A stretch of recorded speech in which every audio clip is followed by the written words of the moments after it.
Bonjour. Alors cette fois-ci, on va essayer de mettre en application ce que j'ai essayé de vous expliquer dans la partie numéro 1 et numéro 2 de Premier pas dans Créate. Je vais vous montrer comment numériser ce petit ourson qui est très simple, les contours sont bien définis, etc. Donc je vais l'enlever et vous montrer comment on va le chercher. Je fais nouveau, puisque je veux l'enlever. Donc, je fais nouveau. Sinon, j'aurais fait nouvelle fenêtre, ce que je vous expliquais dans une des deux premières vidéos. Nouveau. Là, vous avez la broderie express, le tracé express, la bordure express. Pour numériser vous-même, vous avez deux façons, ou en entrant dans fenêtre de peinture, ou en entrant dans dessin. Là, on ne va pas sélectionner nos dessins parce que le petit ourson n'est pas colorié à l'intérieur. Donc, il faudrait faire des manipulations supplémentaires pour le colorier et pouvoir le numériser. C'est trop compliqué pour aujourd'hui, je vous dirai ça plus tard. Donc, je vais dans peinture. Suivant, charger une image. Vous cherchez une image là où vous l'avez enregistrée. Vous pouvez voir que c'est une image en SVG. Ou vous cliquez directement sur Internet ourson SVG et vous trouvez l'ourson qui vous convient, ou vous faites comme moi, vous cherchez tous les dessins qui vous conviennent et je les convertis moi-même, s'ils ne sont pas en SVG, à partir du logiciel Inkscape qui est gratuit. Donc, je clique dessus, je fais OK, je fais suivant. Là, je ne vais pas jouer sur le format puisque ça me convient. Je fais suivant. Là, vous choisissez les dimensions de vos cercles. Il est petit, donc on va changer le cercle. Je suis bien dans mes cercles au lieu d'être dans toutes les listes. Je vais prendre un 10 sur 10. Je vais le changer de sens, ce qui ne change pas grand-chose parce qu'il est carré, mais bon. Si du coup, il ne sera pas brodé dans le même sens. Et je fais OK. Là, si je veux, je peux en plus demander une taille de motif. Donc, moi, je vais mettre allez, 77 de largeur. Si je clique là, ce sera la hauteur. Largeur, suivant. Maintenant, vous pouvez jouer ici. Supprimer des couleurs. Moins il y a de couleurs, mieux ce sera. Là, je pense que 2, le noir et le blanc, ça va suffire. Terminé. Même si je n'ai que 2 couleurs, systématiquement, moi, je passe par là en plus. Effet, flou et netteté. OK. Effet, et je redemande du monochrome. OK. Voilà. Donc, on va donner un nom tout de suite à notre travail, fichier. Ah ben non, on n'a pas numérisé, on n'a rien numérisé. Donc, par contre, on peut enregistrer l'image si on veut. Mais on l'a déjà. Si, par exemple, j'avais modifié l'image, ce que je fais parfois sur d'autres dessins, à ce moment-là, j'irai dans Fichier. Il faut que je sois dans Peinture avant. Peinture, Fichier, Enregistrer comme image. Et vous choisissez le dossier dans lequel vous voulez l'enregistrer. Là, on n'a pas joué sur l'image.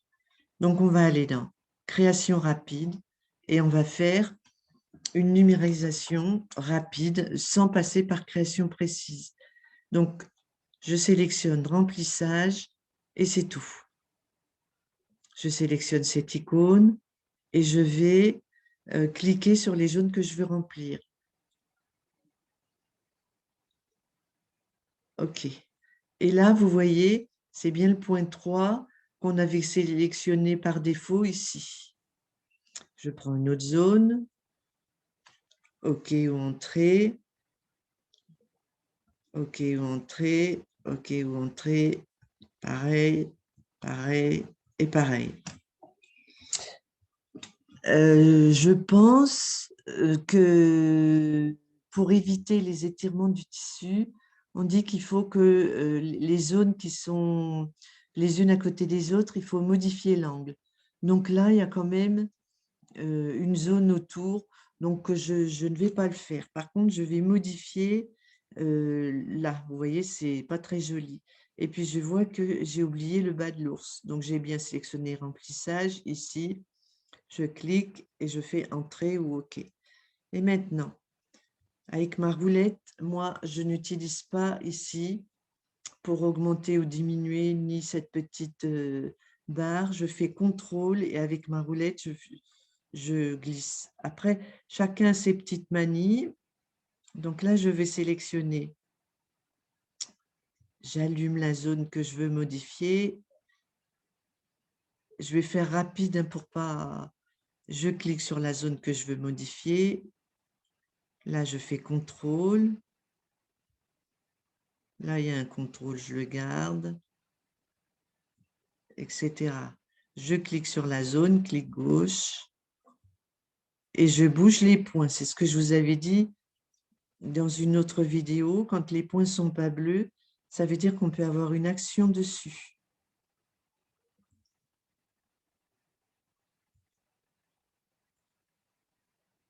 Je clique sur la zone. Voilà, pareil.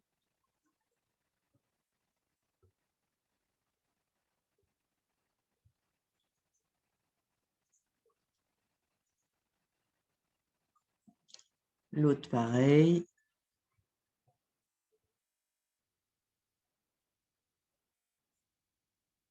Ici.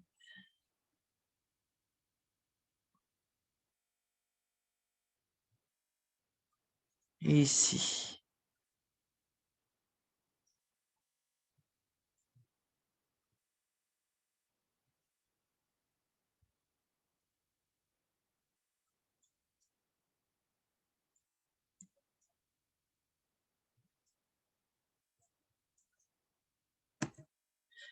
Voilà.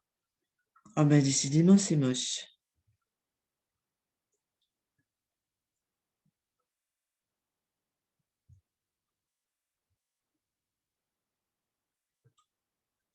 Bon, on va dire que ça va. Là, mon nounours, il est en bleu. Moi, je veux changer la couleur. Donc, je vais changer la couleur qu'une seule fois, puisque là, le bleu, toute cette série de points qui ont été numérosés, ils sont bien dans la colonne bleue. Donc, je clique sur le bleu, insérer un changement de couleur, et je vais le changer de couleur. On va rester classique, on va faire un nounours jaune, enfin jaune doré. Là, maintenant, je veux numériser le cœur. Donc, je vais insérer un changement de couleur. Je clique sur le dernier élément, insérer un changement de couleur, rouge, OK. Et je vais, là c'est bien sélectionné, je vais ici, OK.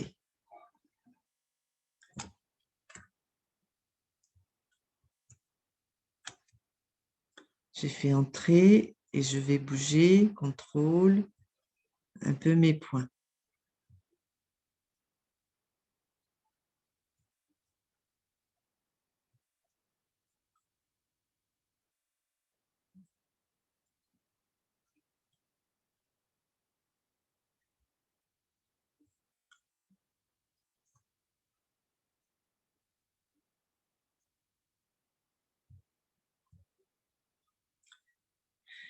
Et je réduis, contrôle et je bouge.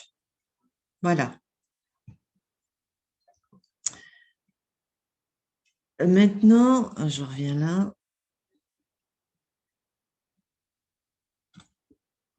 Si je veux enregistrer au fur et à mesure, je clique sur la disquette.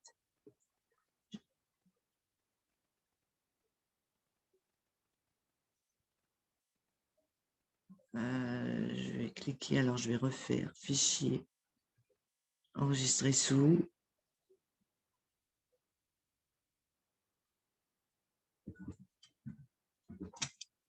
Je ne suis pas au bon endroit. Si, Smile Design. Hein. Ah mais non, je dis bêtise. Il faut que je fasse dans Edo. Donc, enregistrer sous. Là, il faut que j'aille chercher Edo. Donc, ici, Create, Edo. le fichier que je veux, ourson. Donc, ça veut dire que tout à l'heure, je n'avais pas enregistré au bon endroit. Voilà. Maintenant, je vais faire le contour. Les contours, pour numériser, après, je change les couleurs. Je les mets souvent en clair. Insérer un changement de couleur. Je vais vous montrer pourquoi. Et maintenant, je clique là, je clique sur le contour et ça se fait. Parce que si vous mettez noir sur noir, donc là, il n'y a pas de gros défauts, donc c'est bon. Mais s'il y avait des défauts, vous ne les verriez pas parce que c'est noir sur noir. Alors, on regarde ce que ça donne. Et le fait de passer par ces fenêtres-là, ça nous montre des fois les erreurs. Là, j'allais oublier les yeux. Comme ils sont noirs, du coup. Donc, deux solutions. Ou je les mets de la même couleur que le contour, ou je change. Je vais changer. Insérer un changement de couleur. Je vais les mettre vert. Les deux icônes sont bien sélectionnées. Je clique dessus, entrée. Je clique dessus, entrée. Voilà, je vais vous dire pourquoi je fais ça. Parce que le jour où je vais vouloir la broder, si ça se trouve, je vais vouloir mettre deux couleurs différentes entre le contour et les yeux. Par contre, je peux remettre ici du noir. À partir du moment où j'ai deux couleurs sélectionnées, quand je l'exporterai, si on fait bien Colorsoft, quand je l'ouvrirai dans Premiere, j'aurai bien deux couleurs. Donc là, pour l'instant, on va quand même mettre du noir ici pour que ce soit plus joli. OK. Voilà. Maintenant, je veux modifier la couleur de ces quatre parties. Donc, je vais faire, comme j'ai montré dans les vidéos précédentes, je vais grouper, si je ne sais pas où c'est dans ma bande, je clique sur une zone. Non, annuler.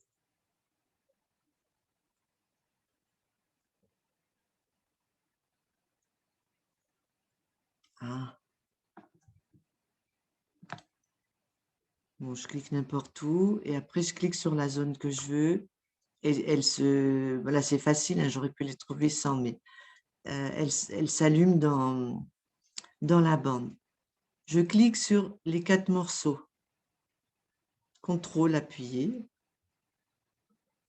Je fais accueil groupé.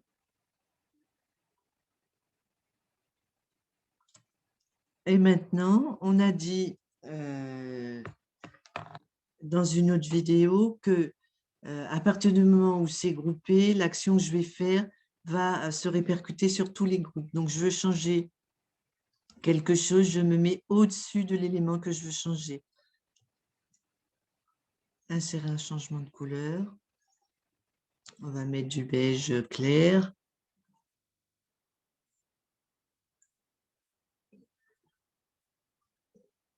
OK. Et là, qu'est-ce qui se passe? Il y a l'oreille qui a changé de couleur et ça. Donc, ça ne me plaît pas. Donc, ce n'est pas grave. Je vais cliquer sur ce morceau. Il s'allume ici et je vais le déplacer dans le au-dessus, là où je veux qu'il soit. L'oreille aussi ne me plaît pas. Donc, je clique ici. Ça s'allume dans la bande. Et l'oreille, je veux qu'elle se... C'était ce que j'avais mis en premier. Donc, je vais, en cliquant ici, mais là, ça ne prendra pas parce qu'il faut lui mettre une couleur. Donc, je vais le faire, je vais faire copier-coller. Et je vais faire couper, couper et coller là où je veux qu'il soit. Coller. Et même mieux, je veux qu'il soit en haut de la broderie. Donc, je le glisse. Quand vous sélectionnez les flèches, il faut qu'il y ait une couleur avec, sinon ça ne fonctionnera pas. Il n'y a pas besoin de couleur quand vous les déplacez dans un groupe, comme ça, regardez, elle est là, et je veux la faire descendre, j'appuie sur cette flèche-là, et ça descend. Je veux la faire remonter, voilà, parce que je suis à l'intérieur d'un groupe dans lequel la couleur me convient.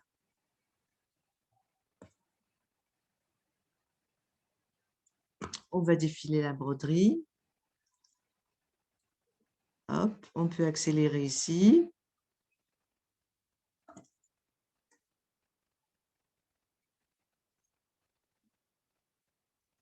Hop, hop, hop. Je vais vous montrer et je recommence, je vais mettre moins vite.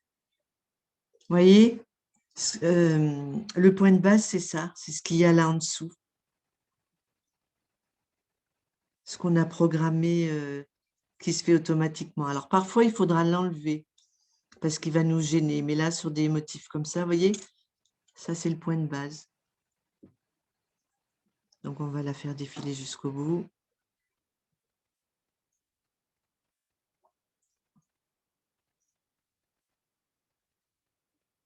Voilà.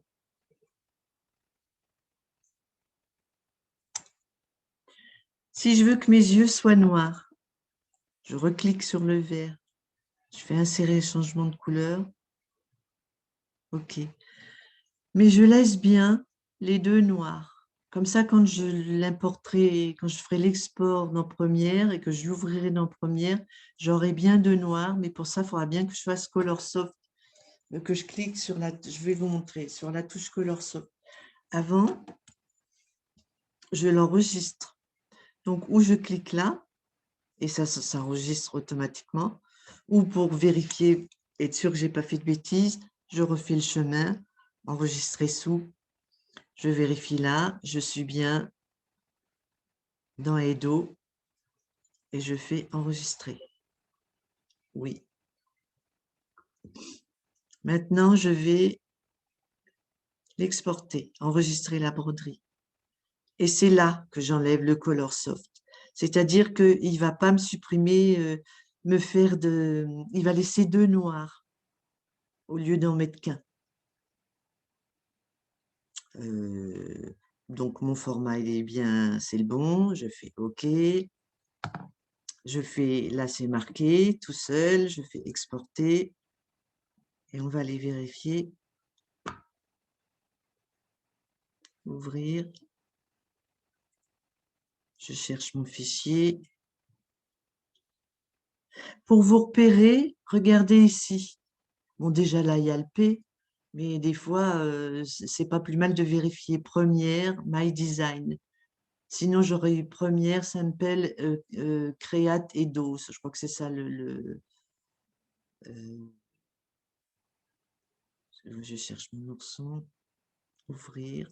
Et voyez, il a bien mis deux noirs différents. C'est-à-dire que je peux avoir une action sur mes yeux ou sur le contour. Bon, si j'avais oublié de mettre deux couleurs différentes, je pourrais, après, dans modification, dans Modify, il y a des actions qui permettent de le faire, mais c'est autant le faire tout de suite. Et puis, c'est plus moi, je trouve que c'est plus compliqué par là. Ce dessin, comme il est dans Edo, en priorité, il faut enregistrer dans Edo. Si vous ne l'enregistrez pas dans Edo, que vous l'enregistrez juste dans Première, que vous le fermez et qu'il n'a pas été enregistré dans Edo, vous le perdez. Alors, il y aura la possibilité de le récupérer en passant par ici. Je vous montrerai une autre fois, mais il risque d'être déformé et il ne sera jamais aussi bien que si vous voulez le récupérer pour modifier, je ne sais pas moi, modifier les points, mettre un appliqué, etc., etc. Donc, vous rouvrez le fichier Edo et il est parfait. Vous pouvez modifier, vous l'enregistrez à nouveau dans Edo en changeant le nom. Et d'un fichier, vous pouvez démultiplier. Voilà, j'espère que ça vous aura aidé. Au revoir.